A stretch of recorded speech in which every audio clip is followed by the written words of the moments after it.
السلام عليكم ورحمة الله وبركاته. معكم هشام محمد.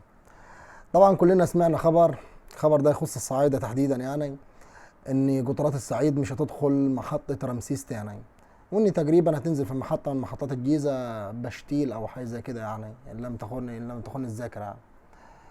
طب يعني انتم مش كفاية انكم رفعتوا الكهرباء، اسعار الكهرباء تالت او رابع في قلب ازمة كورونا، في قلب ما الناس ما لاقياش شغل ولا شغله ولا مشغله ولا حد شغال يمين ولا شمال، ورفعتوا اسعار الكهرباء.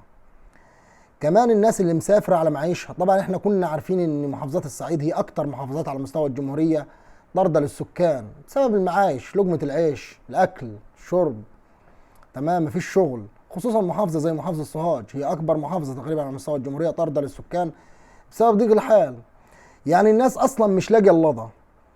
كمان اللي رايح القاهرة أو رايح أي ناحية من نواحي القاهرة أو المدن الجديدة أو العاصمة أو غيره أو غيره وغيره، أنت راح تنزله في الجيزة اللي هو أصلا مش لاقي ياكل، وبعد كده يضطر يدفع مواصلات جديدة عشان يوصل للمكان اللي هو رايحه. هل ده ناس يعقل؟ هل ده كلام ناس عاقلة؟ إيه اللي حصل؟ إيه المغزى من كده يعني؟ خلاص الجلاليب بقت مضايقاكم، الكراتين والمقاطف ومش عارف ايه وايه والحاجات اللي هتبقى جايباها الناس من الصعيد بقت خلاص راح تجننكم، راح تشيلكم.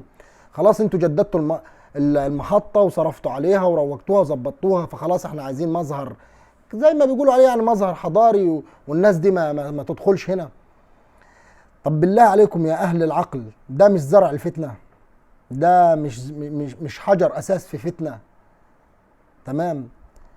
الصعيد مش كفايه ان هو مهمل في تعليم، في مدارس، حتى التعليم الفني احنا مش مسويين بيه بمحافظات الفلاحين زي مثلا الدقهليه او الغربيه او الشرقيه او المنوفيه او البلاد دي كلها، مع احترامنا الكامل للناس دي كلها واهلنا وعلى راسنا من فوق، بس احنا حتى مش مسويين بيهم. اي حاجه كويسه بتتعمل تنزل على العاصمه اسكندريه، القاهره، مش عارف ايه، محافظات القناه، المحافظات الرايقه، المنوفيه، زي كده.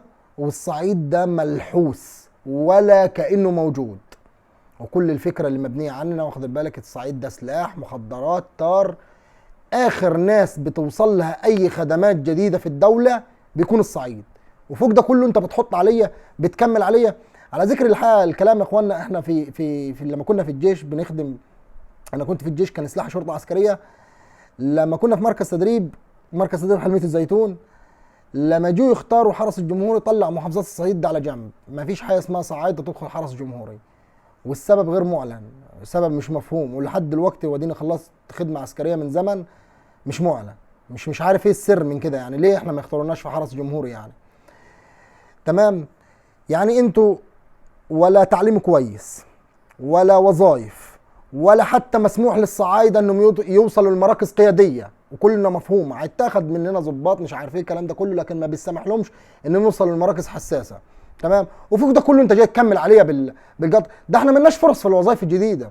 وفوق ده كله جاي تقول لي قطرات الصعيد ما تدخلش محطه رمسيس. تمام. ورافع اسعار كهرباء ورافع اسعار غاز ورافع اسعار كل حاجه، وكمان في سفري مسافر راح اكل لقمه عيش ما ادخلش المحطه. طب ايه بتاع ايه ده يعني؟ فاي انسان عاقل يقول الكلام ده كله.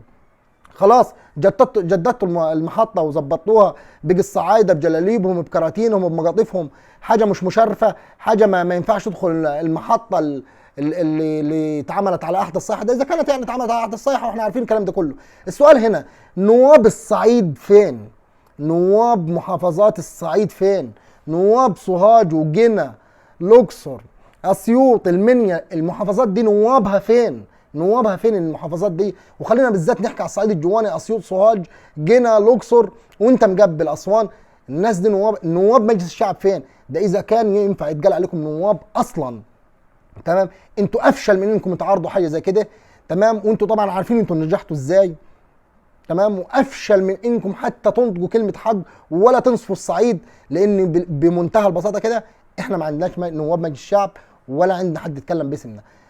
للي بيعقل الكلام ده حجر اساس في فتنه وحجر اساس في تفرقه. واقسم بالله العلي العظيم ان المحافظات الجمهوريه ما بتتعملش من نقطه ثابته وما بتتعملش بالمساواه، بل المحافظات اللي بتعمل شغب هي اللي بتتراضى، هي اللي بتروح لافضل خدمات، هي اللي بتتظبط عشان تسكت. والمحافظات اللي زي محافظات الصعيد اللي بتشارك في ثورات ولا بتشارك في اي حاجه، لا سيبهم دول، سيبهم دول، خليهم في تجاره المخدرات، خليهم في تجاره السلاح، خليهم في الطار، خليهم في الجهل اللي هم عايشين فيه. لكن دول عالة علينا، احنا عادينهم معانا كده. وان شاء الله باذن الله كده، باذن الله يعني، وان كنت ما اتمناش حاجه كده، الصعيد ده هيبقى دوله واحده، هينفصل عنكم وحدكم، عشان جرفكم ده ملهوش نهايه. السلام عليكم.